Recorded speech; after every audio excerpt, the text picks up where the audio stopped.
салому алайкум раҳматуллоҳи баракату. дӯстони азиз, дар беҳтарин рӯзҳои сол қарор дорем. чуноне ки барои мо ва шумо маълум аст, ин рӯзҳо рӯзҳои айёми зулҳиҷа аст, 10 рӯзи айёми зулҳиҷа ва аз ҳама беҳтарин рӯз рӯзи иди қурбон аст, айёми иди қурбон аст. ва чуноне ки аз паёмбар саллаллоҳу алайҳи васалам омадааст, суннати абикум иброҳим, қурбонӣ кардан ин суннати падари шумо иброҳими халилуллоҳ алайҳиссалом гуфтанд паёмбар саллаллоҳу алайҳи васалам. ва беҳтарин амале ки инсон дар рӯзи иди қурбон мекунад, ин қурбонӣ кардан аст. чуноне ки паёмбар саллаллоҳу алайҳи васалам дар ҳадиси мубораки худ мефармоянд, маҳбубтарин ва аз ҳама беҳтарин чизе ки Аллоҳ дӯст медорад аз бандааш, ин резондани хуни чорво аст.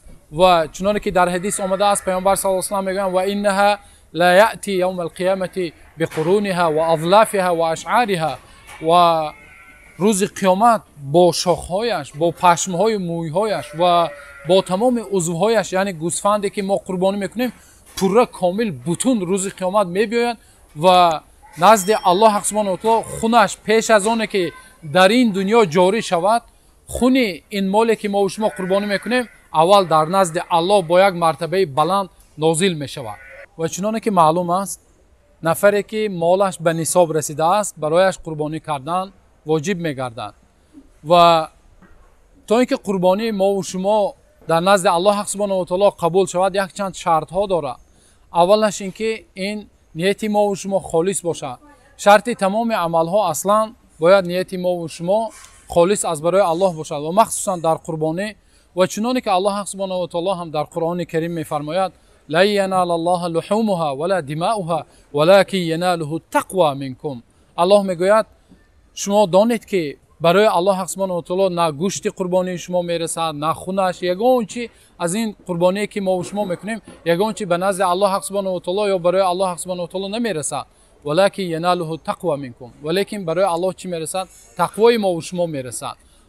ва чӣ қадар ки тақвои мо ва шумо баланд бошад, нияти мо ва шумо холис аз барои Аллоҳ бошад, ҳамон қадар амали мо ва шумо дар назди Аллоҳ субҳанаҳу ва таоло бузург мешавад. ва чуноне ки олимо баён карданд ва иншоаллоҳ баъди камтар баён мекунем, агар дар як гов 7 нафар шарик шаванд, аз байни 7 нафар як нафар нияташ қурбонӣ набошад, холис аз барои Аллоҳ набошаду аз барои гӯшт бошад, қурбониаш қабул намешавад. барои ҳамин ният дар қурбонӣ бисёр муҳим аст. инчунин қурбонӣ аз чорваҳо қабул мешавад, аз чорваҳои майда ва аз чорваҳои калон. аз чорваҳои майда гӯсфанд ва буз ва аз чорваҳои калон гов ва штур дар назди Аллоҳ субҳанаҳу ва таоло қабул мешавад. мурғу дигар мисол оҳуву дигар чизҳо дар назди Аллоҳ субҳанаҳу ва таоло қабул намешавад. ва шарту шурути синну солаш бошад, чорваҳои майда гӯсфанд ва буз аз 1 сола. агар гӯсфанд, олимо гуфтанд, агар гӯсфанд фарбеҳи калон бошад, 6 моҳа ҳам бошад, қабул мешавад иншоаллоҳ. гов бошад аз 2 сола, 2 соларо пурра карда ба 3 қадам монда бошад ва буз 5 сола пурра карда ба 6 сола қадам монда бошад, қабул мешавад.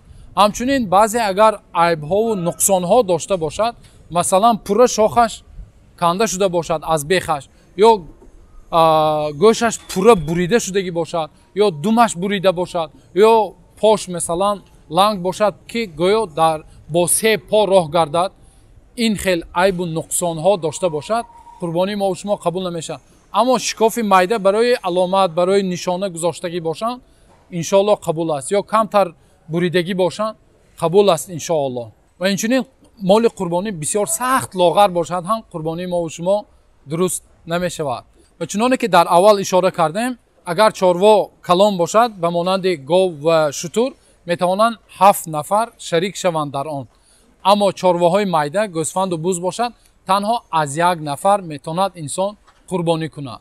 ва ҳамчунин яке аз суннатҳои қурбонӣ ин аст ки инсони қурбонӣкунанда агар тавонад худаш бояд қурбонӣ кунад, чуноне ки расулуллоҳ саллаллоҳу алайҳи васалам вақти қурбонӣ худашон қурбонӣ карданд, ё ин ки агар натавонад беҳтараш биёяд шоҳид шавад вақти қурбонӣ мекунанд, чуноне ки паёмбар саллаллоҳу алайҳи васалам гуфтанд, барои духтарашон Фотима гуфтанд: Фотима, биёед қурбонии худро мушоҳида кунед. инсон шоҳид бошад агар, албатта афзал ва беҳтар аст. این سنت رسول الله صلی الله علیه و سلم است. اما تقسیماتش باشد، بسیار درباره تقسیمات قربانی میپرسند. تقسیماتش باشد از همه بهترین تقسیمات این وقتی قربانی میکند انسان سه تقسیم کند، یک قسم برای خودش و اهل عائله‌اش و یک قسم برای خویشتوار و یار و دوستانش و یک قسم دیگر را میتواند ذخیره کند و البته میتواند تمام قربانیش را برای خودش هم گرفته میتواند و میتواند تمام قربانیش را برای نیازمندان، برای محتاجان قربانی کند و تقسیم کرده برای آنها دهد.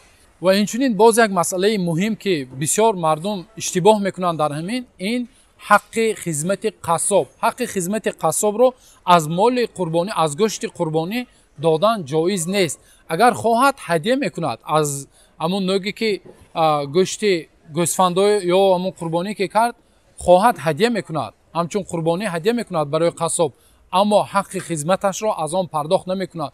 یا بعضی نفرها پوستش را میدهند، پوستش را هم دادن جایز نیست. اگر مبادا پوستش را فروشد، همون مبلغی که فروخت همون مبلغ را خیرات میکند از برای الله تا اینکه قربانیش قبول شود و حق قصاب را علاوه از جیبش باید که دهد.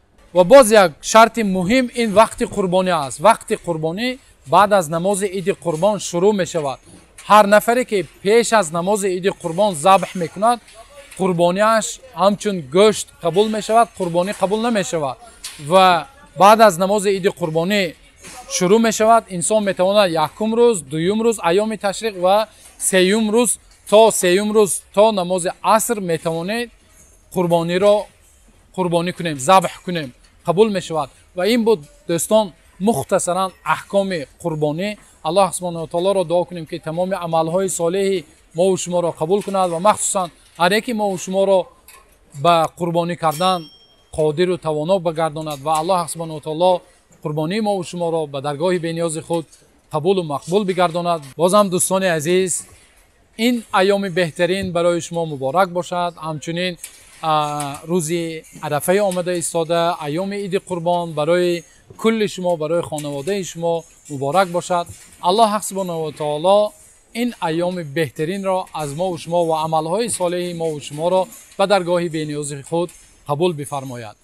عید آمده ایستاده برای کل شما مبارک باشد.